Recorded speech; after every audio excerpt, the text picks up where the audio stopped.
Do do do do do do do. Do do do do do do. Do do do do do do do do. Bem-vindo ao podcast, onde a fé nos une, entre irmãos em comunhão, onde o amor nos envolve. Com Cristo ao nosso lado, somos luz na escuridão. No podcast há esperança em cada coração. Entre irmãos, no podcast encontramos paz na comunhão. Nossa força se faz. Com Cristo ao lado, nosso guia fiel. Entre irmãos, no podcast rumo ao céu.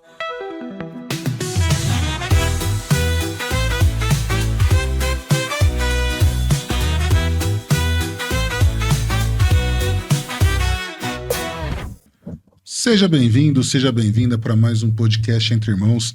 É sempre uma alegria, uma honra e um prazer tê-la aqui sentada à mesa junto conosco para podermos trazer assuntos, trazermos curiosidades que edificam a tua casa. No momento onde nós vivemos tantas notícias ruins, tantas coisas ruins que a gente leva para dentro de casa, é sempre bom poder levar uma boa notícia, levar um bom papo e ter você nos acompanhando. Claro que esse projeto só é possível graças às empresas que acreditam nele e nos apoiam, possibilitando que a gente leve ele ao ar todas as semanas. E essas empresas são ABS Infraestrutura, Edip, Depósito São Cipriano, Eversafe, Ariane Cantador e Fotografia e Social Media, Visual Corte Laser, que preparou esse estúdio aqui pra gente, e claro, o nosso produtor, o Jandim, aqui com a JS Áudio e Mídia. Você que tem sua empresa, que quer contribuir, quer vincular a sua marca a um projeto bacana, um projeto de valores, entre em contato com a gente e faça aqui a sua contribuição, que você vai ver que nem é um patrocínio, é de fato uma parceria mesmo para que a gente consiga manter esse programa no ar. Você que não curte o nosso canal, que não segue, aciona o sininho aí, toda segunda-feira tem episódio fresquinho e todos os dias tem conteúdo sendo lançado no nosso canal. Também curte pra gente, que você ajuda com seu like esse canal a chegar mais pessoas e conhecer o trabalho da nossa comunidade. Se você tem uma ideia bacana, quer vincular, quer gravar, quer levar para a internet também, mas não tem o espaço, não tem o equipamento, entre em contato com a JS Áudio Mídia. Esse local, o equipamento pode ser locado para você produzir o seu conteúdo aqui e você vai se surpreender com um precinho camarada que o Jandinho vai fazer para você. Tá bom? Muito obrigado mais uma vez por estar nos acompanhando e eu quero dar as boas-vindas e agradecer a presença do meu fundador aqui, irmão Francisco. Seja bem-vindo para mais esse programa. Os nossos cumprimentos a todos vocês que nos acompanham aqui pelo canal, bem lembrado pelo Marco. Deixe o seu like, dá o sininho, inscreva-se no nosso canal para nos ajudar a divulgar cada vez mais tantas coisas boas que edificam o homem, que edificam a família, enfim, que edificam a nossa sociedade. E hoje nós temos a alegria muito grande de receber uma pessoa que eu sou suspeito para falar, e vocês vão descobrir por que eu sou suspeito para falar. É uma pessoa que eu tenho uma admiração muito grande por tudo que ele significa na minha vida, por tudo que ele fez por mim, pela minha família, mas principalmente por tudo que ele significa para a nossa região, nossa cidade de Batatais, que é o Dr. José Carlos Garcia de Freitas. Eu estava antes aqui conversando com a esposa, até dizia, né? Nós temos que aproveitar ao máximo, porque nós estamos diante de uma enciclopédia ambulante, porque realmente conhece muito, tem autoridade para falar sobre diversos assuntos e a gente vai aqui estar conversando sobre diversas coisas. É uma honra, viu, doutor, ter o senhor aqui sentado à mesa conosco. E de verdade, assim, é algo que na minha realidade era inimaginável. Eu não imaginaria que um dia estaria dividindo a mesa com o senhor aqui. Muito obrigado por ter aceito o nosso convite. Muito bem, eu agradeço, né, o convite e vamos fazer o seguinte, não tem senhor que eu não quero saber de confusão no céu, né? Porque chega lá, ele fala pro Pai, nosso Senhor Jesus Cristo, nosso Salvador. Uai, mas o Senhor pede para eu ir lá, para salvá-los, né? Eles batem em mim, cospem em mim, me torturam e me crucificam. E chama ele ali de senhor. Aquele minhoquinho, né? Então, a gente, evidentemente, tem um compromisso com Deus em primeiro lugar, né? O nosso Senhor Jesus Cristo, com o Espírito Santo do Pai, com Nossa Senhora, da qual eu sou um admirador muito grande, porque às vezes as pessoas falam, né? Ah, eu sou devoto de Nossa Senhora Aparecida. Não, é o contrário. É ela que é nossa devota. Porque ela que nos protege, ela que nos escolhe para proteger. Então, ela tem uma devoção por mim, por você, pelo irmão Francisco, pela minha esposa, pelo Janderson. Então, a gente tem que começar, às vezes, a colocar essas coisas no devido lugar, né? E como João, né, o Batista, não o evangelista, ele dizia, né, que era para nós assim endireitarmos as veredas, as estradas. E muitas vezes as pessoas acham que esse chamamento, né, ele corresponde a uma sugestão de procurarmos a prefeitura e pedirmos uma motoniveladora para endireitar os caminhos, né? Quando que, na verdade, quando ele fala isso, ele está se referindo a nós, endireitar os caminhos para a gente estar num contato direto com Deus, uma comunhão silenciosa com Deus. Porque se a cabeça da gente está assim, vai ser difícil. Aí é igual que nós falamos, curva de rio, né? Só para tranquilo. Então, a gente tem que analisar todas essas propostas evangélicas, né? De uma forma bem clara. E eu sempre costumo dizer para as pessoas, Moisés estava associado a uma violência. Maomé está associado a uma violência. Lutero associado a alguns interesses pessoais por causa da Catarina Fombora, né? Que era aquela freira agostiniana pela qual ele se apaixonou, e ele queria que o Papa acabasse com o celibato, né? O Calvino, a mesma coisa. O Henrique VIII nem se fala, né? Criou uma igreja, né? Agora o rei Charles aí está voltando. Né? Está voltando porque aquele a gente fica fora do caminho por um determinado tempo e a gente vai vendo que naqueles caminhos escolhidos ou construídos pelos homens, né? São caminhos temporais, são caminhos, porque o caminho certo é aquele que está lá no Evangelho de São João, né? Eu sou o caminho, a verdade e a vida. Ninguém vem ao Pai, né? Quer dizer, ele não fala assim, ninguém vai ao Pai, porque Deus está dentro de nós, né? Quando ele nos criou, ele nos presenteou com uma centelha, né? E essa centelha é o ponto de união nosso com ele. Então a gente percebe, eu vejo, eu sempre comento no meu programa no Café com Notícia, né? A parábola mais bonita. Às vezes a pessoa tem preguiça de ler a Bíblia. Então leia pelo menos o Novo Testamento, que é o testamento da salvação, né? Testemunho, né? E, mas eu não tenho paciência, então leia pelo menos as parábolas, né? Porque as parábolas são coisas fantásticas. A parábola mais significativa que eu vejo é a parábola do filho pródigo, né? Que é o amor. E a gratidão, na hora que ele chega, o pai recebe ele, né? E esse pai, ali presente na pessoa do pai da parábola do filho pródigo, está Deus, né? É a pessoa de Deus. É a pessoa de Deus. O filho chega e fala, não, eu quero ir embora, me antecipa a herança, porque não sei o quê. O pai, muito triste, dá a ele, né, a parte cabível, a herança, e ele vai embora.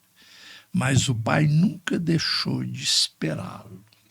Olhar na soleira da porta todos os dias, o horizonte, para se contentar com aquela silhueta que viu. O dia que ele viu, o pai viu, ele saiu ao encontro do filho. Saiu correndo, né, doutor? Saiu correndo e abraçou e mandou fazer isso, fazer a festa, matar o boi gordo. E o que ficou era egoísta. Ele não queria que o pai recebesse De volta. aquele filho, né, que era o pródigo, né? E a lição mais bonita que se tem nessa parábola é aquela que nós só chegamos a partir do momento que a gente promove uma interação, uma comunhão silenciosa com Deus. Porque a lição mais bonita é aquela: se você não o tem como seu irmão, não se esqueça que ambos são meus filhos. Olha que coisa fantástica. E aí a gente fica aí, muitos, né, lendo isso, lendo aquilo, né?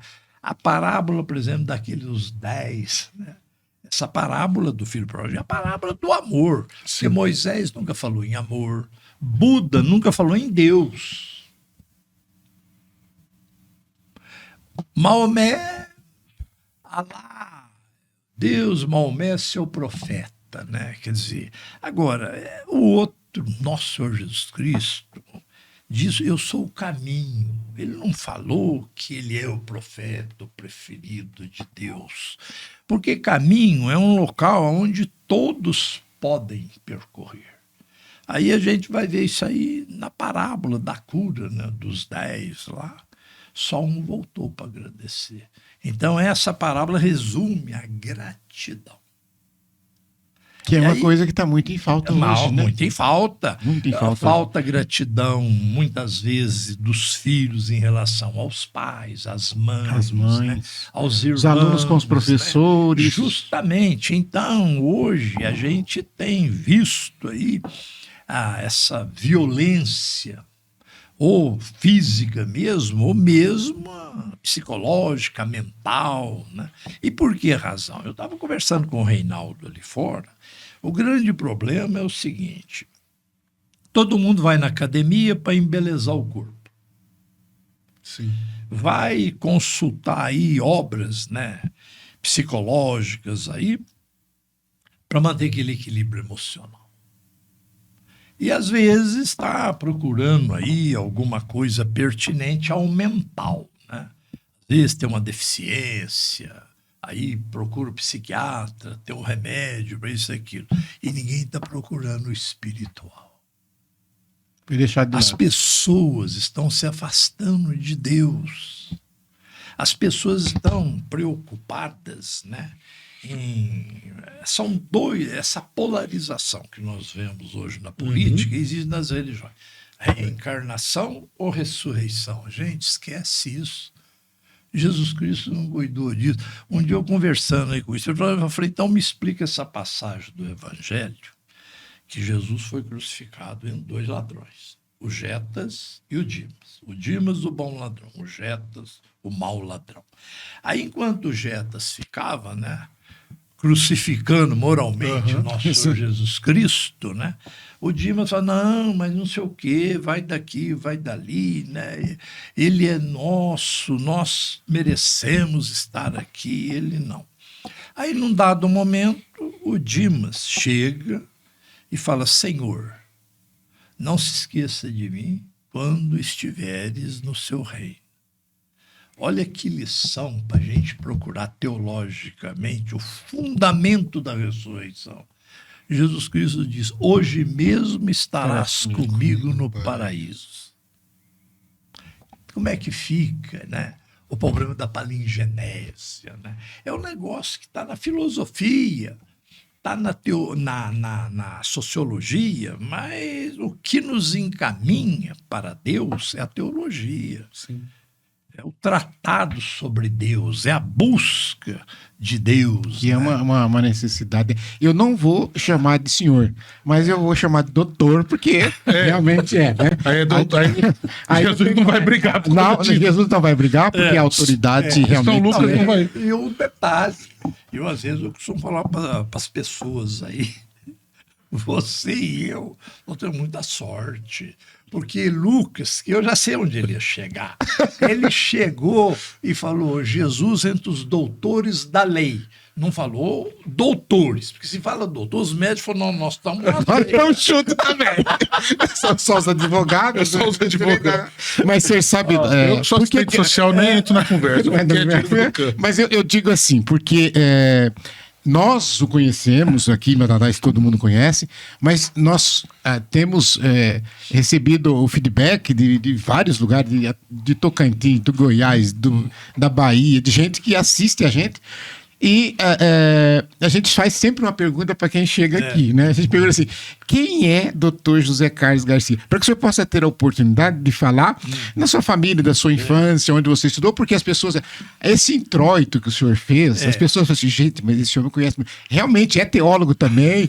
Então, quer dizer, que o senhor possa ter a oportunidade de falar do senhor um pouquinho para nós. O problema é o seguinte: eu já nasci, assim, envolvido em muita confusão. Eu vou explicar aqui, né? O meu pai trabalhava na Forcilos, o Birajara Alves de Freitas. Ele era caixa. E como ele recusava gerência em outras cidades, pois ele sempre falava que estava recusando por causa dos filhos. Porque em tal lugar, às vezes, não tinha uma escola, não sei o quê, tal. Mas, na verdade, ele que não queria, não gostava. Usava os filhos. E nos usava. Bom, então, eu tinha 8 anos de idade, ele disse a mim: olha, a partir de hoje, trabalhando e estudando. Só quando eu tinha 4 anos, ele falou para minha mãe: você cuida das meninas, eu cuido dele. Ela cuidar das filhas e eu cuidar do senhor. E aí a gente ia pescar. Com 4 anos eu posava na beira do Sapucaí aqui, lá aquela lagoa dos Ananás, né? Fica ali do lado esquerdo, na propriedade ali da fazenda Macaúbas, né? Então, 8 anos ele falou aqui, trabalhando e estudando. Tá bom, pai. Ele falou: e o que você ganhar no seu trabalho é seu. Se eu te dar uma calça de brim e você quiser uma de casemira, você paga a diferença que você vai gastar. E não precisa ajudar em nada dentro de casa. Pois eu fiz o grupo escolar no Washington Luiz. Aí eu não sei por que razões, eu tinha 8 anos de idade também quando ele fez. Eu estava no 2º ano e a professora dona Berenice Alvim Garcia, ela, um belo dia, ela chegou e falou: hoje nós vamos estudar a respiração dos peixes, das guerras, tudo. E eu pedi licença, que a gente tinha que fazer naquela época, era assim. Levantei e falei: professora, não vamos falar esse negócio de peixe, não vamos falar em disco voador, vida nos outros planetas e vida no centro da Terra. Bom, Com 8 anos de idade. 8 anos. Ih, mas não preparei isso, não. Nossa, aí me levaram para tudo quanto é lado. E aí a Marta sabe disso daí, né? Aí, às vezes, brincadeira, punha fogo na roupa das minhas irmãs. Eu era encapetado. Meu Deus, não acredito. Eu também. Eu chegava na igreja, a gente era tudo cruzado do Carioca, o monsenhor ia levantando, assim, né, na exposição do Santíssimo. Eu pegava aquelas bombinhas na época junina e lá na frente.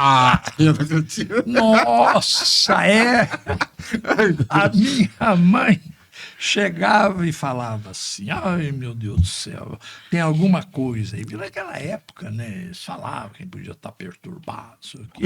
Aí me levaram para o Monsenhor Mário, a mamãe e o papai. Foi a primeira vez que eu ouvi falar em Santo Agostinho. A mamãe: Monsenhor, olha aí, não sei o quê, põe fogo lá na rua das meninas.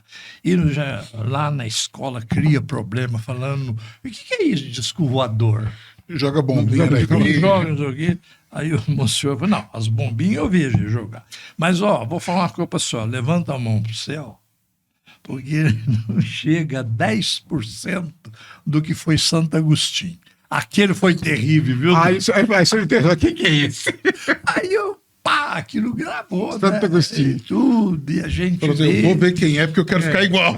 Aí eu fui trabalhar numa farmácia do Egídio Rico para entregar remédio, né? Entreguei remédio sem saber, né? Na casa do avô da Marta, do pai da Marta, o São Miguel, que trabalhava lá no Horto Florestal. Aliás, os 2 avós dela, o São Adilino e o São Miguel, trabalharam no Horto Florestal. Eu ia lá, levava os remédios, isso, aquilo, tal. E um dia eu escrevi, assim, uns passagens também, né? O Egídio Rico, que era o dono da farmácia, falou para o professor Leandrin, esse menino não pode ficar mais aqui não, o que ele escreve, pede para eu dar uma olhada aqui, leva ele lá para o jornal. Aí o Leandrin falou com o Chiquinho Lucchesi. O Chiquinho falou, não, o pai dele já esteve aqui, né? Porque o Egídio Rico já tinha falado do meu pai. E eu fui para o jornal, trabalhar no jornal. Então, lá no jornal, eu trabalhava com papel, cortava aquelas resmas, né, em formato 16, notas Sky, numa guilhotina manual. Até hoje eu tenho os resíduos de calos. Olha. Até hoje. E escrevi. Eu era o assistente do professor Leandrin. Então, aquelas notas de falecimento, nascimento, casamento, O senhor que escreveu? ele passava para eu fazer. E aí, eu fui crescendo. Aí, um dia, ele aposentou e o Chiquinho Lucchesi falou para mim, a partir de hoje... E eu já estava na faculdade, né, cursando o 2º ano de Direito, na Municipal de Franca. Então, a gente foi desse jeito. E eu lembro, quando fazia uma arte em casa, né, que acho que também fazia. A minha mãe puxava as 2 orelhas. A minha puxava uma só. Não! Aí um dia eu falei, mãe, mas eu faço uma arte, você puxa. Não, para não dar defeito na outra. Para equilibrar, ficar do mesmo tamanho. Era desse jeito. Olha só. Então, a gente vivia, né? Pescaria, tudo. E era uma felicidade, porque de 20 em 20 dias, né? Sempre no domingo. A gente pegava a Mogiana aqui às 8 horas da manhã.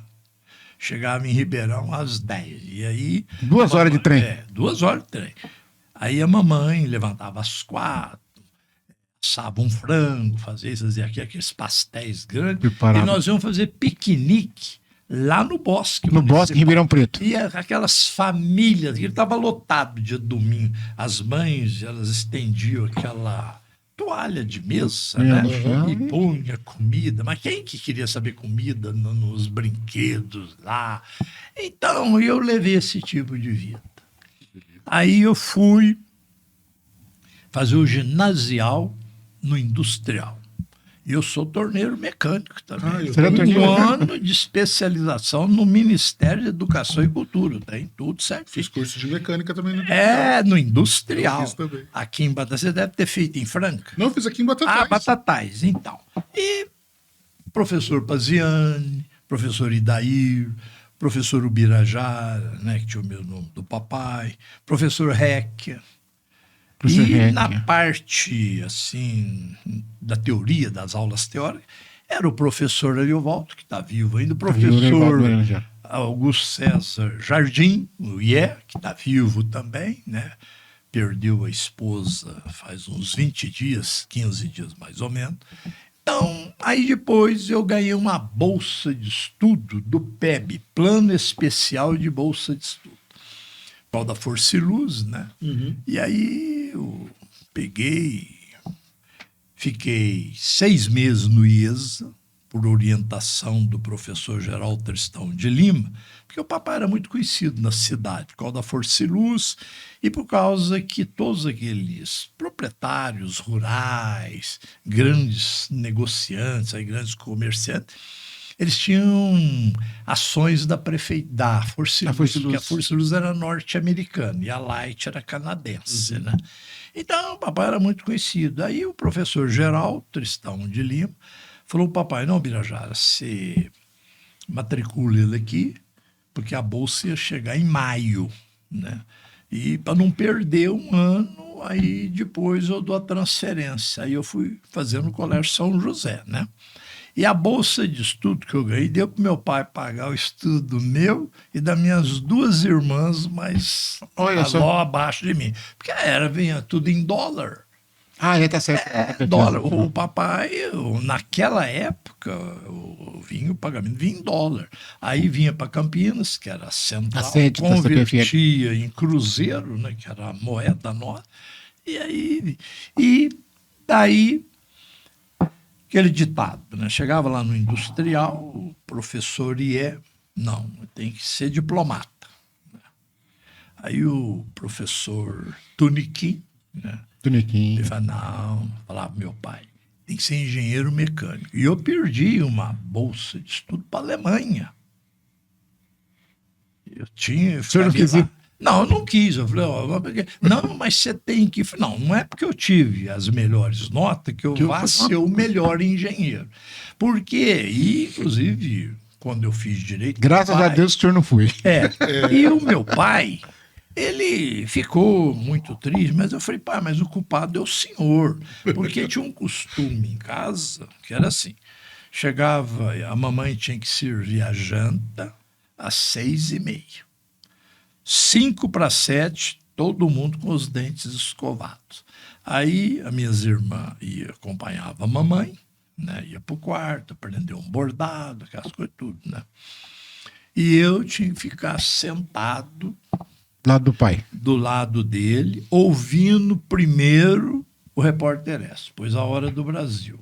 Ah, tinha que ouvir? Tinha que ouvir. Aí, aqueles debates entre o Afonso Arinos, Nossa Senhora. a Leomar Balieiro. Leomar Balieiro, estudei. O Afonso Arinos, Direito Constitucional. A Leomar Balieiro era um tributarista de Miralinha, foi do ministro do Supremo Tribunal Federal.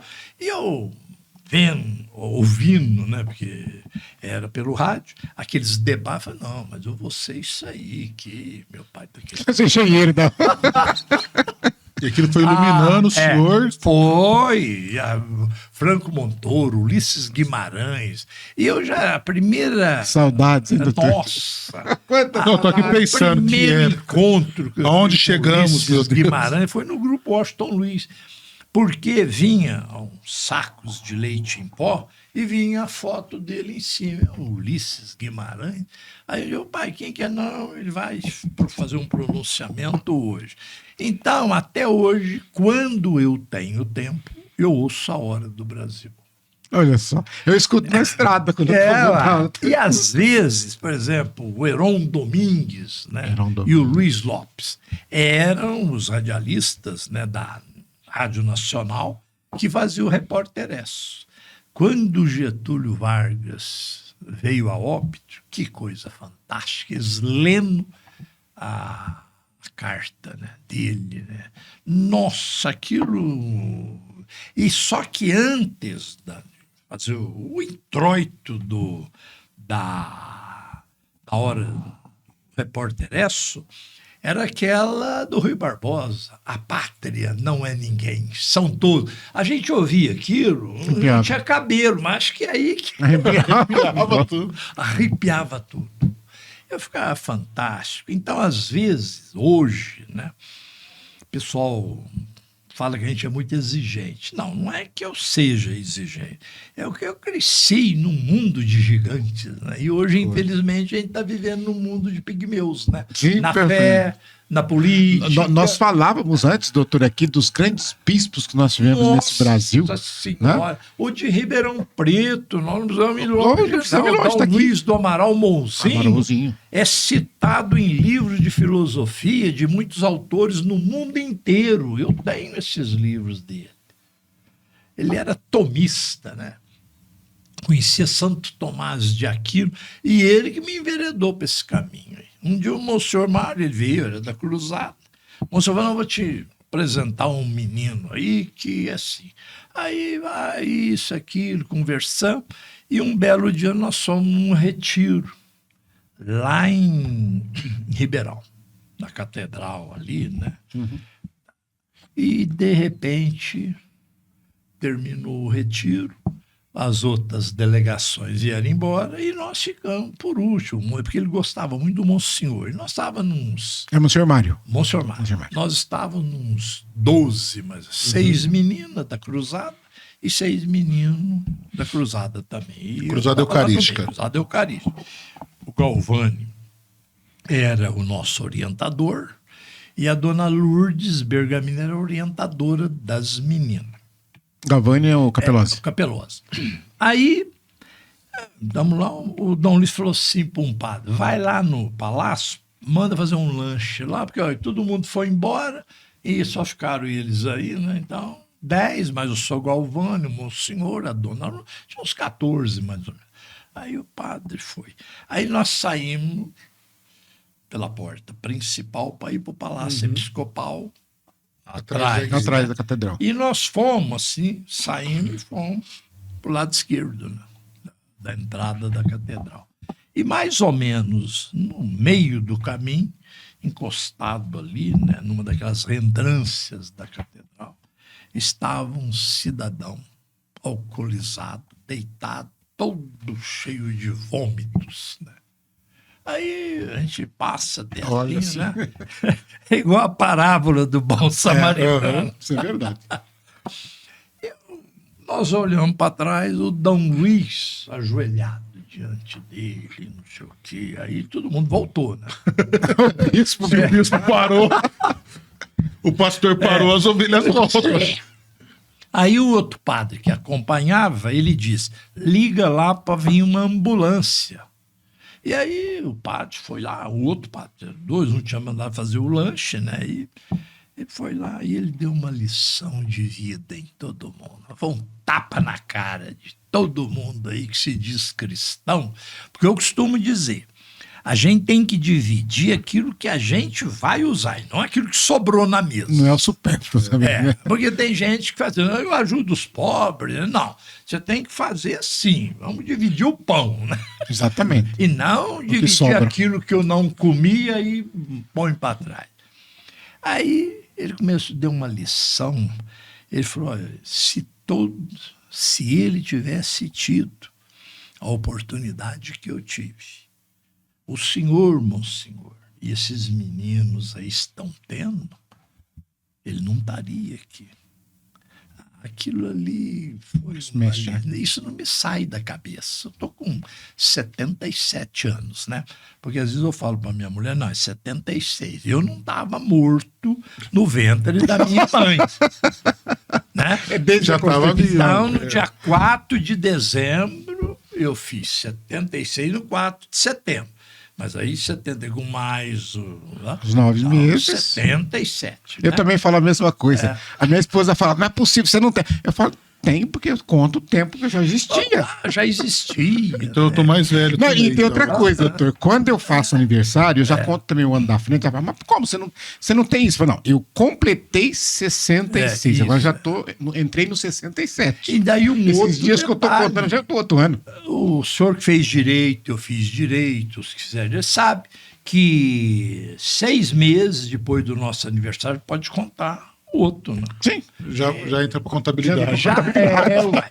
Então, eram umas coisas fantásticas. E eu cresci.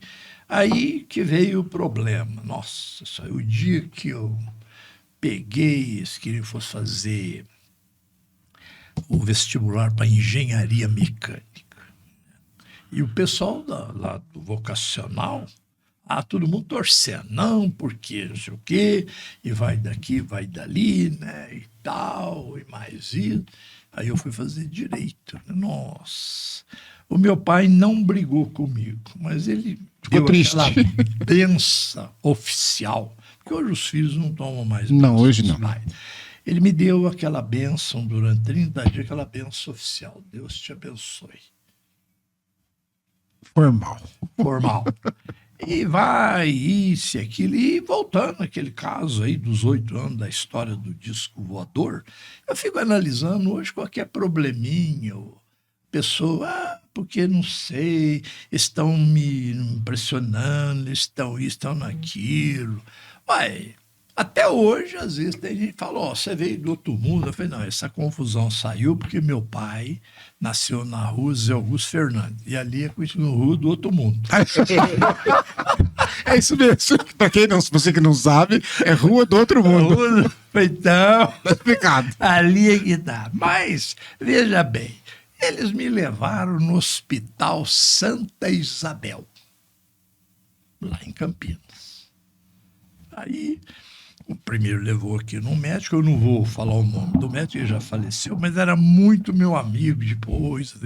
Mas ele falou para o papai quais são os antecedentes dele em casa. Meu pai virou Às vezes põe fogo lá na roupa das meninas, né? Solta uma bombinha. O médico fala, mas não é o doutor Alberto. O médico virou e falou assim, é um caso a se pensar. Pronto, fala em disco voador, vida nos outros planetas. Põe fogo na roupa das irmãs. Solta a bomba na igreja. Não, aí não tem qualquer jeito. E eu gostava me levaram 5 vezes. E o doutor Roberto Gaspar Gomes e o Monsenhor Mário da Cunha Sarmento falavam pro papai, ele não tem nada desse problema, é assim, e bom, aí vamos, pegava a mogiana aqui. Isso é muito ativo. E para Campinas. E chegava lá, ia nesse hospital Santa Isabel. Que aí depois eu perguntei para um colega nosso, né, o Andrade, que ele usava 2 muletas. Ele está em Americana cuidando da irmã que ficou viúva, né? Ele falou, não, lá hoje é o Cine São Carlos, que nós ficávamos lá, porque o Cine São Carlos ficava perto da estação ferroviária. E aí lá eu assisti vários filmes, só chegaram aqui depois de 3 anos. Então, assim, a ponte do Rio Quai, né? Aí chegava no filme, eu para infernizar a turma, eu falava, agora vai acontecer. Você vai sair do hospital agora. E aí, eu gostava de ir lá, porque era um passeio, como restaurante, né? Cinema, em casa também, às vezes, começaram a dar um tratamento diferenciado. Minha mãe, o que você quer hoje? Mãe, eu quero, faz um doce de maçã. E o senhor sabe, porque eles aqui já são de outra época, né? Comprava uma maçã argentina, pergunta para ele, se fossem 4 filhos, e era aquele papel, né? Aquele cheiro. Hoje nem o papel era roxo. Roxinha lá. Eu quero um doce daquele. Aí as minhas irmãs comiam um pedacinho menor para poder fazer o meu doce. Ei, mas o dia que eu voltei lá não tinha nada. Eu levei uma surra da minha mãe. Agora eu vou te curar. Dava coque, assim, ó. A mãe do senhor nunca deu coque? Dava também. Você nunca tomou coque? Não? Já tomei então, sim. Né? Do meu pai, da minha mãe. Do meu pai já. Aí, o médico lá, doutor Armando, ficavam 2 psicólogas, uma assistente social e o assistente do doutor Armando. Aí, a última vez que me levou lá, ele virou e falou assim, papai, sua Birajada, nós vamos fazer o seguinte, se o senhor vier aqui outra vez, trazendo esse menino, o senhor fica. Eu vou internar o senhor. E eu vou pegar, né, o menino, vou levar lá na tua cidade, entregar para sua esposa e aproveitar para trazer o médico também para internar aqui. Porque o menino não tem nada. Olha só que Então, a gente vê hoje qualquer coisinha. Acabou estragando o teu passeio, né? Não, estragou. E eu olhava, pegar esse doce aí, essas coisas, né? E eu não consigo entender. Porque aí depois eu fiz direito, fiz filosofia, teologia, letras. O senhor fez filosofia e teologia onde? Eu fiz filosofia, eu fiz 2 cursos de filosofia, no CEARP, quando que tinha aí, só que não tinha reconhecimento. Sim. E teologia também, o primeiro eu fiz lá. Depois eu fiz teologia para leigos, quando era o Dom Arnaldo. Arnaldo Ribeiro, isso. Fazia lá no CEARP. E depois eu fiz aqui nos Claretianos, para pegar um certificado, né? Porque o reconhecimento eu estava falando pro Reinaldo, reconhecimento. Antigamente era assim, você ia para o seminário, os cursos de filosofia e de teologia não eram reconhecidos. Não. Por quê? Porque para cada 10 que terminassem filosofia e teologia, 9 chegava naquele período dos 6 meses, para ver, vai reflexão, será que... Discernimento. A vocação acabou. Aí ele aproveitava o diploma filosofia e Vou dar aula. ia dar aula. Porque naquela época era um luxo você muito ter um diploma de muito difícil filosofia. E era concorrido demais. Era todo mundo queria concorrido. ir. E teologia, então, né? Aí você chegava, que nem a Marta, minha esposa, ela fez filosofia, fez teologia, depois fez recursos humanos, né? Mas eram cursos nobres para mulher naquela época, muito. né? Era, por exemplo, falava assim, porque ela vai fazer engenharia, tinha que usar botina, né? Para andar nas obras, assim, né? Então, eu fiz história, pedagogia, né? Eu fiz 3 cursos de teologia. 3. 3. Então não basta só tudo 12 isso de formação. anos. Não. Teve alguns cursos que ele fez diversos. 12 anos. Porque lá no CEARP foi a teologia clássica, né? E depois aqui nos claretianos, a teologia contemporânea, porque aí envolve teologia da libertação, teologia da prosperidade, essas coisas todas que naquela época não. Nem se falava. Naquela época não se falava nisso. Quando se falava em filosofia, eram aqueles filósofos, né, assim, da linha do Pio XII. Porque o Pio XII, para mim, foi aquele papa extraordinário. Para combater o pessoal de esquerda ali em Roma, ele criou os volantes, que eram, porque ele começou a estudar com os dominicanos, ele era dominicano, Pio XII. Pio XII. Ele criou um grupo, os volantes. E esse pessoal saía nessas tavernas lá de Roma, Paris e tudo, batendo boca com a turma do Gramsci, a turma do Karl Marx, aquele pessoal todo, Mao Tse Tung, né? Ele preparava o pessoal para ir fazer e frente. esse Dom Luiz do Amaral Monzin, que foi o último bispo e o primeiro arcebispo de Ribeirão Preto, ele mandou 2 padres daqui da arquidiocese, o padre Celso de Silos, que depois pediu suspensão das ordens, e casou-se, inclusive, com a irmã do Dr. Gasparini, que foi prefeito de Ribeirão Preto. E ele é bispo, não sei se ele já faleceu, foi lá da diocese do Tubarão, parece que Santa Catarina, o Dom Angélico Bernardino, né? Coitado, ele tomou um pescoção aqui na escadaria da catedral aí, porque aquela época foi uma época de efervescência política. Foi, aquela época. E eu estava no meio, era vereador.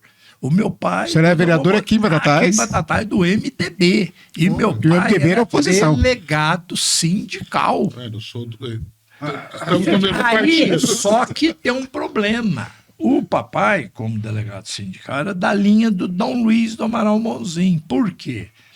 O Dom Luiz pode ver que muitos sindicatos mais antigos de Ribeirão não têm uma vivência, uma experiência ideológica. Eles cuidam dos interesses da classe do trabalhador. Não políticos. Então, eu faço questão que eu carrego isso daqui comigo. Aí, ó.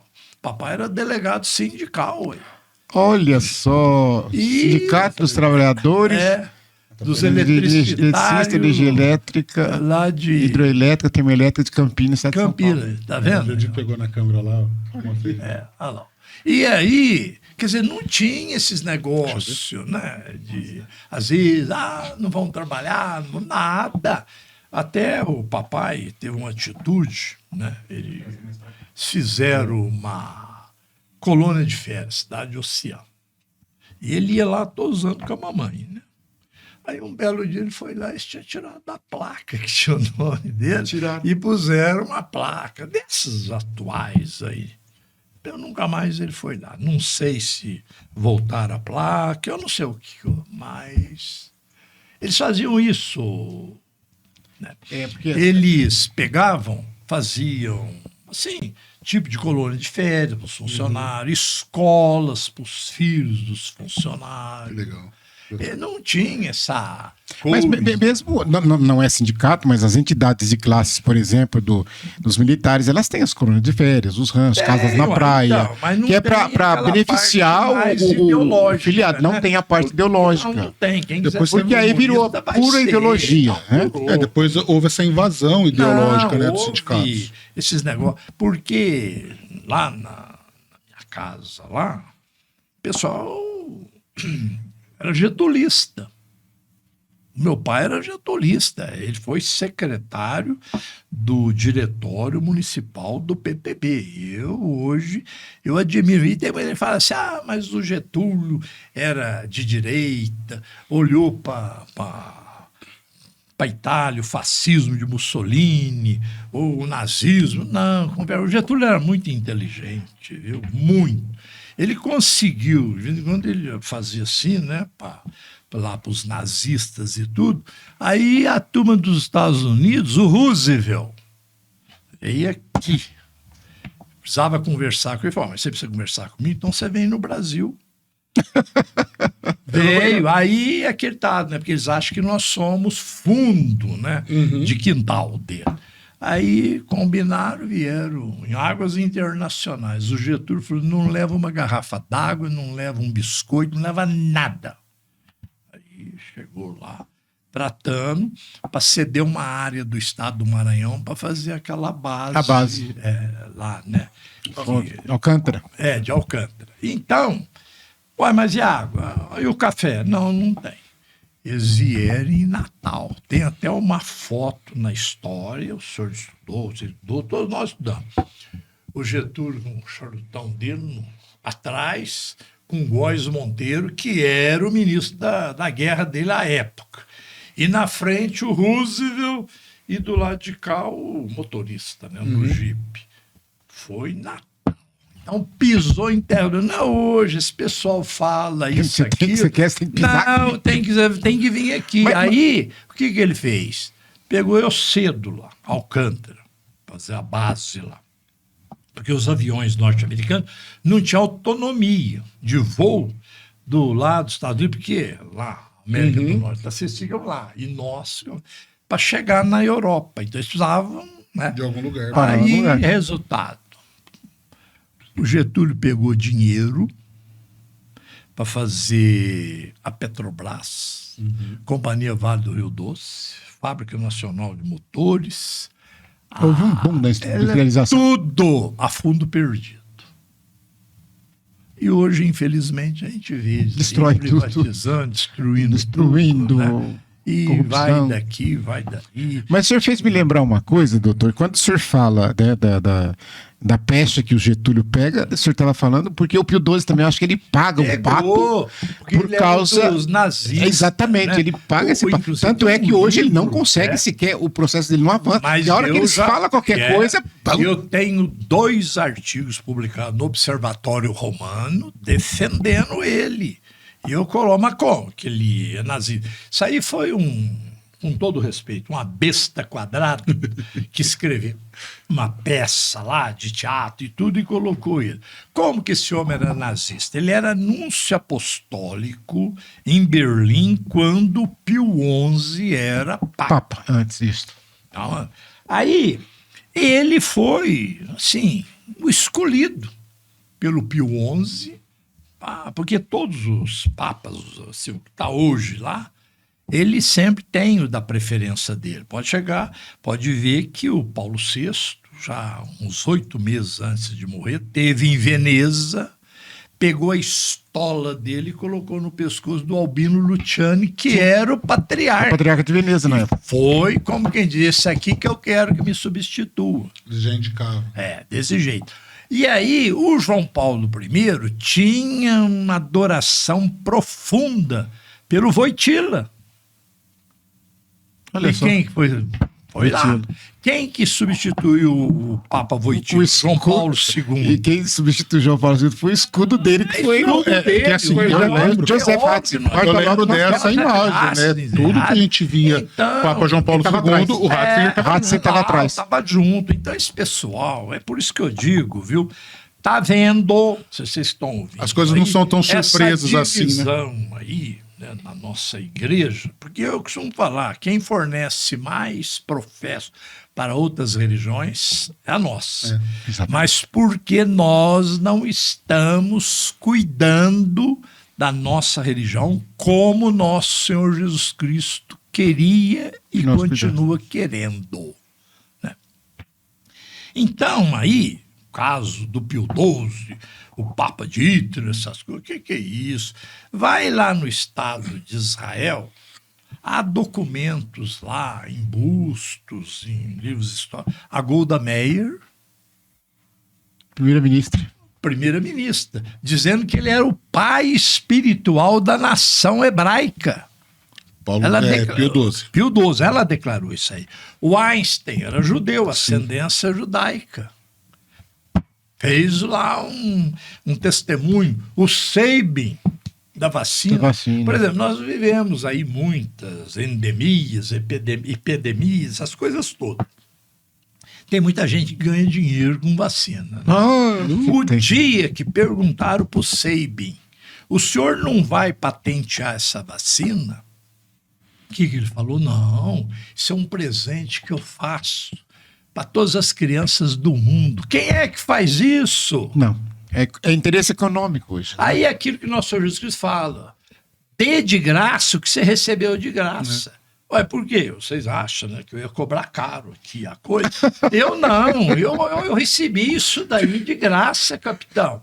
Eu acho, no meu ponto de vista, eu tenho 9 cursos universitários comprovados. O mestrado conjugado em Filosofia e Teoria Geral do Direito e o doutorado em Filosofia e Teoria Geral do Direito.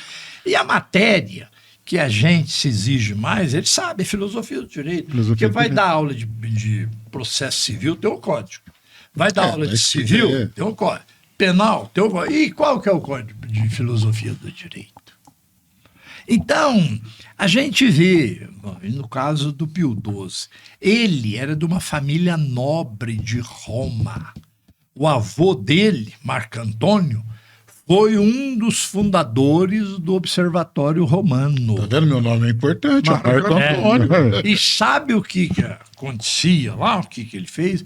O dinheiro da herança dele, ele pegou e deu para acolher os judeus.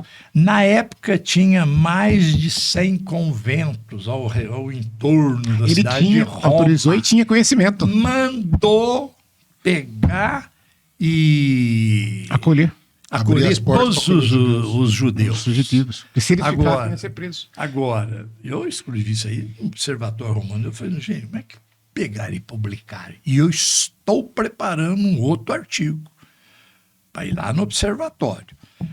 Pio XII, o santo que ainda não foi canonizado. É o nome do artigo. Realmente, porque... Então, ele ajudou, ele abriu mão. Aí eles fazem umas injustiças, tá certo, né? Ela podia. Ela era lindíssima mesmo, porque não é porque freira, não é porque isso que aquilo. A Catarina Fombora não virou a cabeça do Lutero? Exatamente. Né? Essa irmã Pascalina, ela era alemã. Era governanta do Pio XII, mas era lindíssima. Aí as más línguas falar que era o avante e que não sei o quê, mas lá o Lutero, né? E o São Francisco de Sales tinha uma senhora que ajudava ele era príncipe mesmo, da Saboia, onde hoje é a França, ali, família, tudo. O livro dele de maior problema é a Filoteia, a vida devota. E com esse livro ele se transformou em doutor da igreja. Os outros mastodontes são dessa grossura, já tu nem quer saber. Não. E esse São Francisco de Sales, ele tinha o apoio da baronesa de Chantal. E junto com ela, eles fundaram a Ordem das Visitandinas. O que é essa ordem? Eram os freiras. Então, naquela época, né, a Europa enfrentava muitas pestes. Então, a média de vida lá era 30, 40 anos, era normalmente. Bem baixo. Né? Então, essas freiras, em cada cidade principal, tinha um convento dela. Então, só que elas faziam o convênio entre a cidade e o campo. Aí saía, pegava por anotações, aquelas famílias de camponeses, que às vezes a mulher tinha morrido e o cara era lenhador, que era a profissão assim, da época, né? E tinha filhos pequenos. Elas chegavam na casa do viúvo 6 horas da manhã. Fazia o café, ele tomava o café e ia trabalhar. E elas ficavam com as crianças o dia inteirinho. A hora que o lenhador chegava, a janta dele estava pronta, a água dele estava quente para ele tomar banho, ela já tinha dado banho nas crianças. Depois esse pessoal não conhece a história da nossa igreja, viu? Realmente, porque olha... Muitos padres não conhecem, muitos bispos não conhecem. E ficam aí tentando desvirtuar a doutrina de nosso Cristo. Um São Francisco de Assis. Pouca gente sabe. Porque o São Francisco também levava uma vida assim, um tanto, né? Licenciosa. Estamos no ano franciscano, né? Aí o que aconteceu? Ele via essa menina, né? A Clara, que é a fundadora da Ordem das Clarissas. Ele via aquela menina todos os dias por volta de 5h30 até 6 horas da tarde, saindo com 2 malotes assim, né? Num levava pão, no outro levava hortaliças e, assim, legumes, né? No Vale dos Leprosos. Eu visitei lá a região, levava. Aquilo deixou ele... Encantado. Uma jovem tão uma bela. menina bonita dessa daí. Incomodava, e ela era né? linda mesmo, igual o Zeffirelli põe lá no Irmão Sol, o Irmão É muito Lua. bonita aquela atriz. Né? Levantou, ele começou aí, aquilo lá começou a fazer uma transformação na vida dele, porque ele via ela entrar no meio dos leprosos, tá aqui o pão, tá aqui a batatinha, tá aqui isso, aquilo. Esse pessoal não conhece a história da nossa religião. O episódio... Capitão, perdoe, irmão Francisco. Não, eu vou falar uma coisa pro senhor. Como que eu não posso ser cristão? Como que eu poderia ser um budista, mosaísta, um muçulmano? Esse rapaz veio aqui, ele se sacrificou na cruz, ele falou em amor. Como que eu vou seguir um outro aí? Realmente. Bom, e a gente vê o exemplo daqueles que também o seguem. O senhor está citando os exemplos? Lembra do exemplo aqui, o senhor me fez lembrar de Santa Teresa d'Ávila, São João da Cruz. Nossa, Santa Teresa d'Ávila, que eu acho uma história belíssima. Foi a primeira doutora da igreja. Porque às vezes eu falo para as mulheres, viu, Marta? Eu sempre falo para vocês têm que fazer um abaixo-assinado aí. Porque nós temos mais de 30 doutores da igreja. E só quatro mulheres. Porque o Papa Paulo VI, ele elevou a categoria, né, aos altares do doutorado Santa Catarina de Siena e Santa Teresa d'Ávila. E depois o João Paulo I... Já deu tempo, hein? Ele levou... Aliás, João Paulo II. Santa Teresinha de Lisieux, que é Santa Teresinha do Menino Jesus. E o Bento XVI, 6 meses antes da renúncia, ele elevou a categoria de doutora a Santa Idelgarda de Bingen. Que, aliás, né, eu dei porque ela era farmacêutica e médica. Nossa. Eu tenho os livros dela. Até hoje, às vezes, mas como que essa mulher sabia disso? Endireitai os caminhos, as veredas. Ela, naquela época, inclusive na Alemanha, eles têm farmácias lá que produzem as receitas dela, né? E essa grande médica e farmacêutica, eu dei um livro, alguns livros, do Dr. Cirano sobre ela. E a dona Silvinha, professora Silvia Risato, né? Às vezes eu ligo e falo assim, Silvio, e o doutor Cirano? Olha, pergunta para Santa Idelgarda. Então, a gente eu fico às vezes abismado de ver como que as pessoas aí, sem conhecer o catolicismo, Atacam o catolicismo. atacam o catolicismo. Eu falo, não, eu deixei de ser católico, eu sou isso, eu sou aquilo, isso, aquilo, tal, tal. Outra coisa, o Papa era Damaso I, lá no início do século V. Chamou o Jerônimo, que hoje é São Jerônimo. Jerônimo. Falou, eu quero que você pega Sagrada Escritura. as escrituras aí. Ele conhecia o aramaico, o hebraico, o koiné, que era o grego clássico, né? O siríaco, o copta, aquelas línguas. Ele fez tudo assim, fez a Vulgata.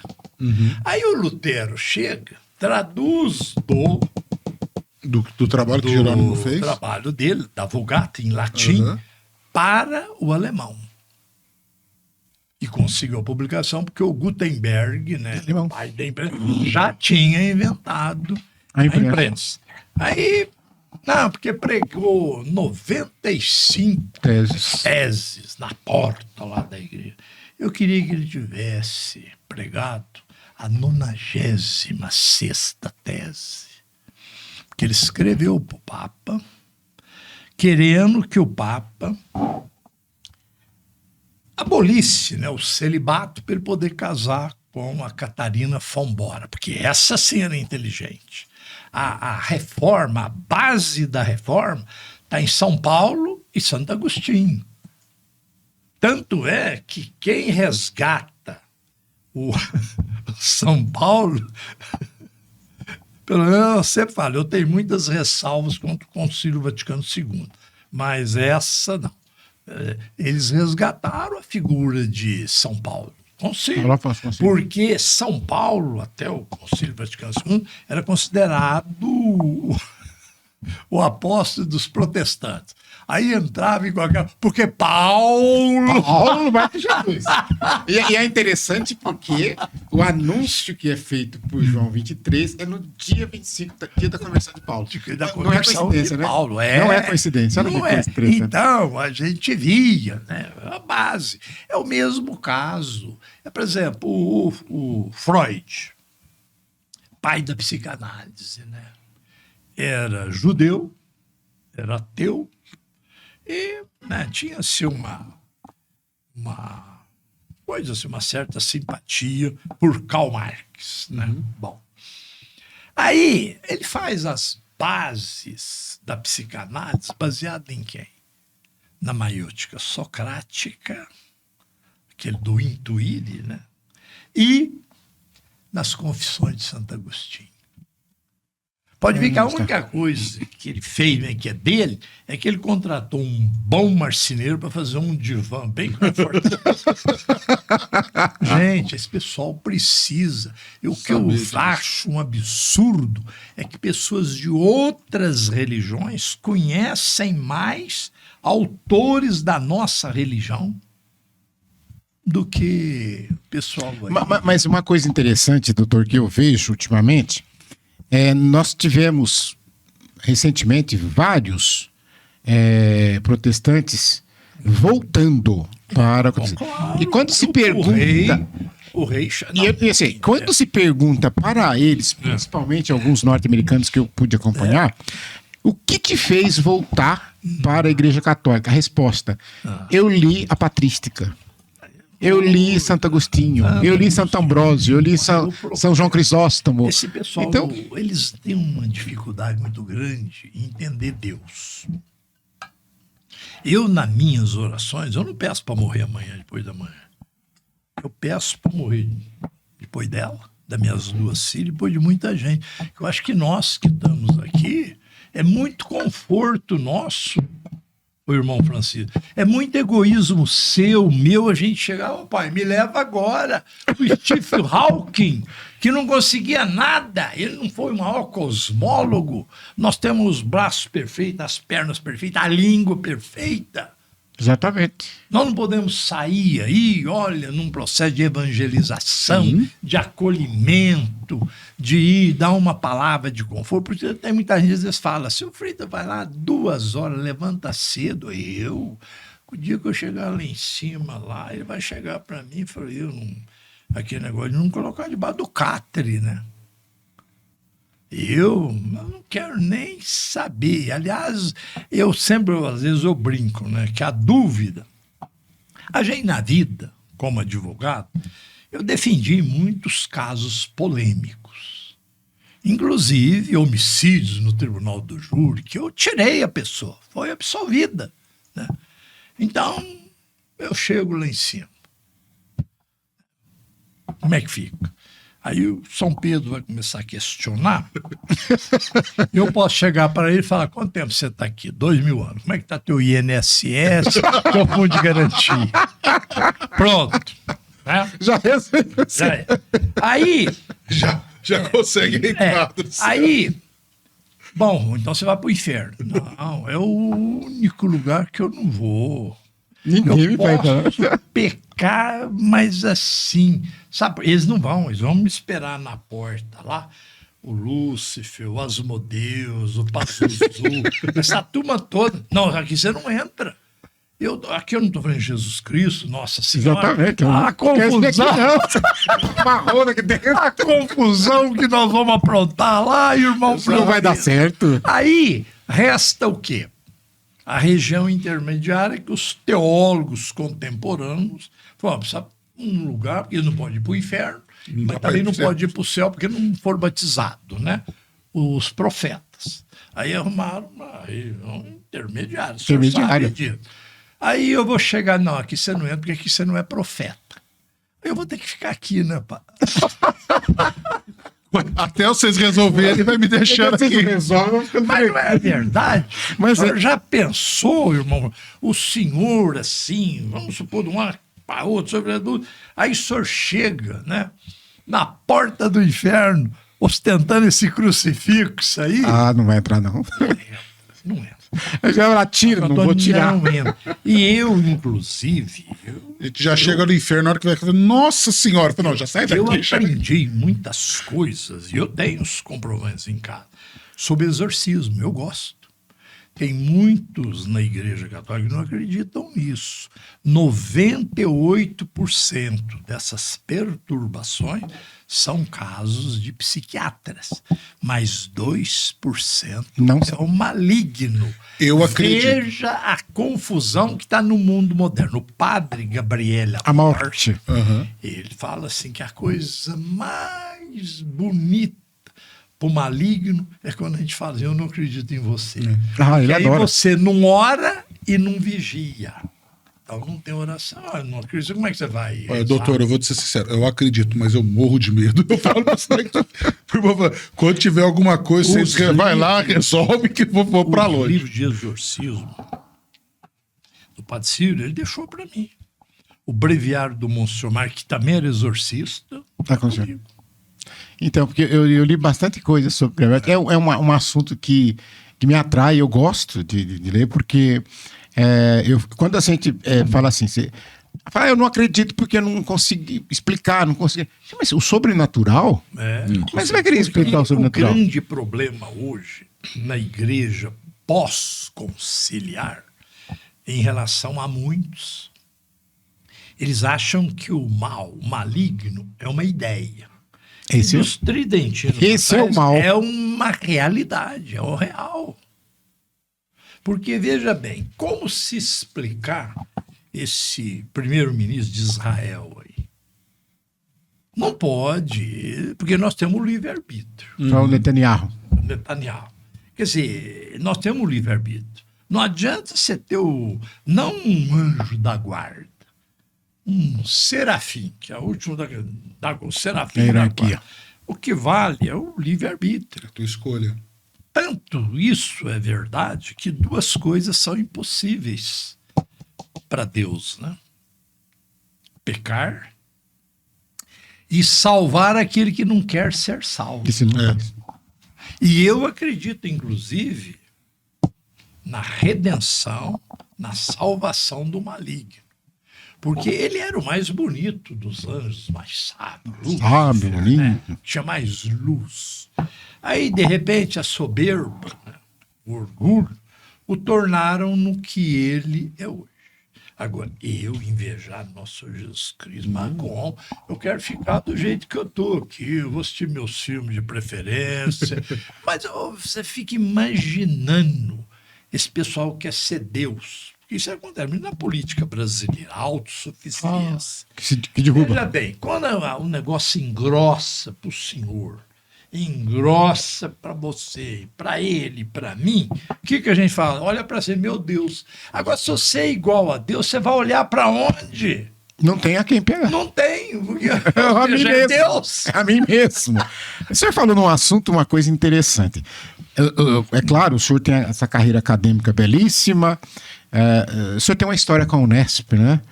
Que eu acho que é riquíssima, que o senhor poderia falar alguma coisa.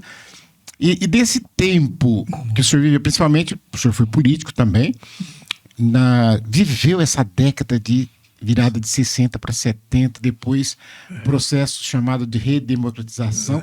Onde nós fomos parar para chegar hoje? Onde nós erramos? O que nós fizemos? O problema é o seguinte, exclusivamente falta de Deus. Ele está vivo ainda, o ex-presidente Sarney. A gente sabe que ele teve condições para governar o estado do Maranhão melhor do que ele governou.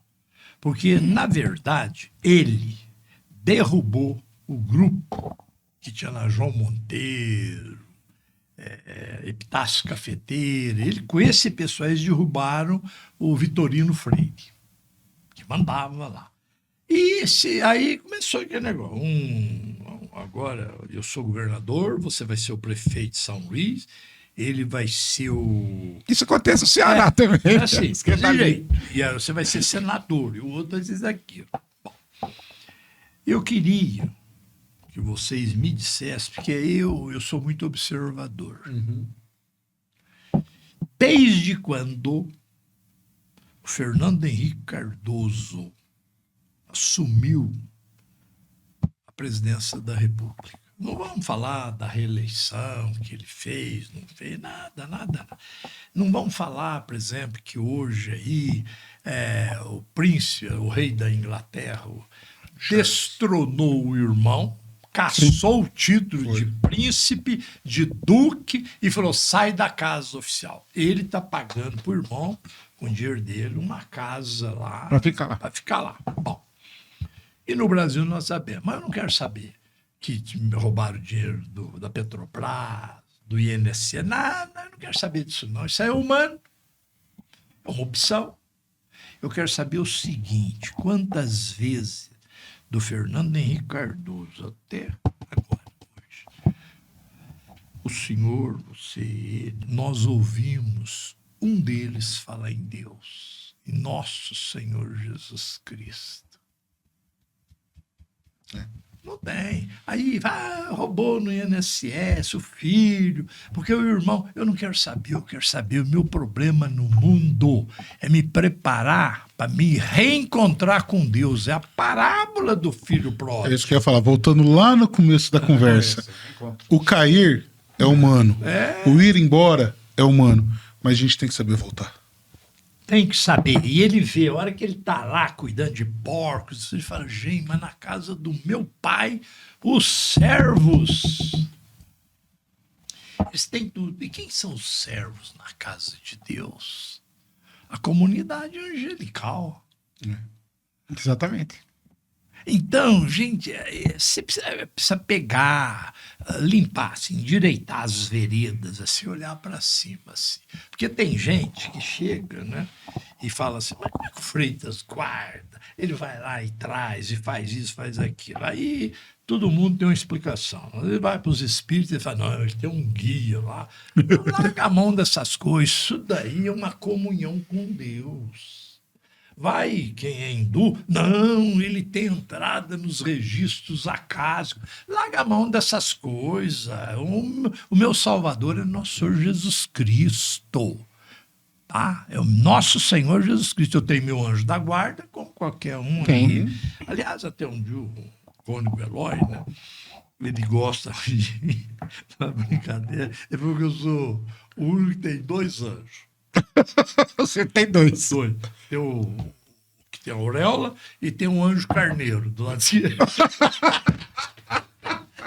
Porque ele falou, a hora que você resolve fazer maldade. Então, eu fico abismado, né? Com essa carência de Deus na vida humana. E eu não estou, às vezes, nos meus programas, como aqui, eu não estou falando em Deus para amanhã fazer chantagem lá em cima. Ele que vai decidir se ele me acolhe ou não. Agora, você chegar lá e falar, tudo bem. Quer dizer, eu falo porque eu percebo. Se eu tivesse uma dúvida na minha fé, mesmo que eu usasse de chantagem, mas aqueles que me ouvem, me ouvindo falar, é o poder da persuasão. Exatamente. Então eu falo, não, ele não assim, mas eu vou acreditar. Quantas pessoas que às vezes, lá na sua comunidade, lá, às vezes o senhor está fazendo uma homilia, né? Porque a semana passada o senhor leu aí que o fulano de tal desviou essas emendas aí, né? Sim. O senhor não fala diretamente, fala indireto. Mas às vezes quem está ouvindo lá une aquilo ao real. Fala, nossa, olha ele. E ele nem está pensando em emenda, e o senhor está pensando. Eu estou pensando, ele está pensando. Então, eu acho que nós não podemos jamais perder as oportunidades para constituir a fé. O mundo está muito carente de fé, de Jesus, de Nossa Senhora. Gente, Nossa Senhora é a nossa mãe celestial. É ela que chegou ali na cruz, a senhora que nosso Senhor Jesus Cristo chegou e falou assim, Pai, em suas mãos entrego o meu espírito. Ela pôs as duas mãos sobre os dois pés dele. E aí o Michelangelo, né, a Pietà, que quadro lindíssimo, olha, que obra artística. Por isso que eu falo, esse pessoal tem que ver, porque às vezes eles se esquecem.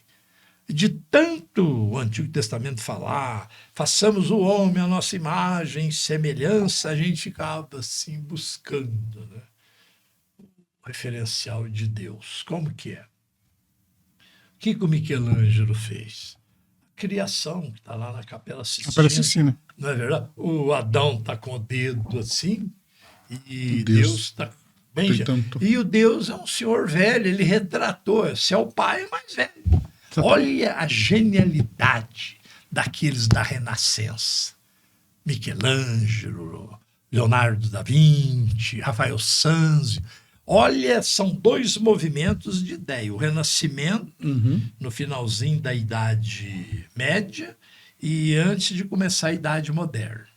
E depois, o Iluminismo, entre o final da Idade Moderna para começar a Idade Contemporânea.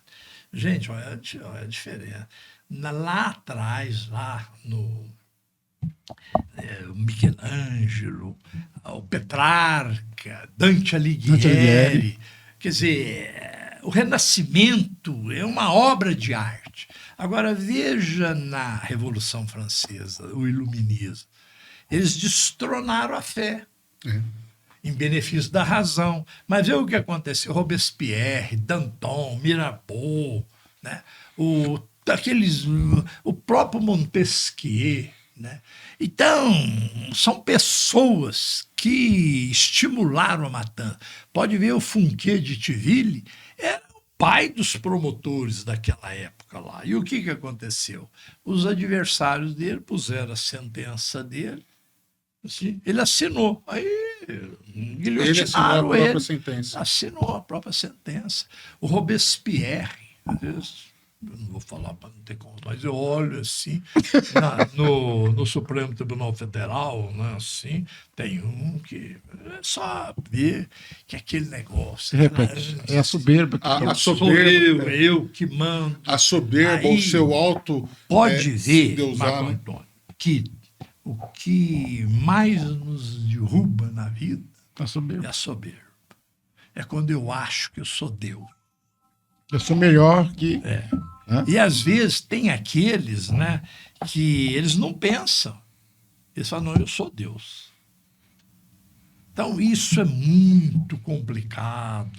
Eu não lembro quem foi que falou, que diz assim, tem alguns que acham que é Deus. Tem outros que têm certeza.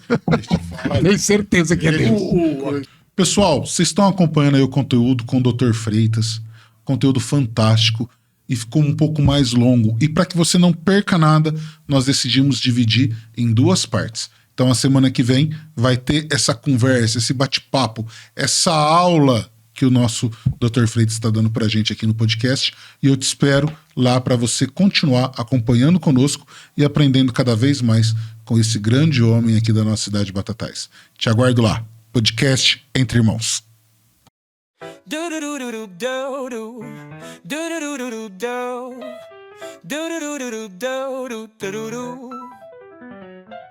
Bem-vindo ao podcast, onde a fé nos une, entre irmãos em comunhão, onde o amor nos envolve. Com Cristo ao nosso lado, somos luz na escuridão. No podcast há esperança em cada coração. Entre irmãos, no podcast encontramos paz na comunhão. Nossa força se faz. Com Cristo ao lado, nosso guia fiel. Entre irmãos, no podcast rumo ao céu.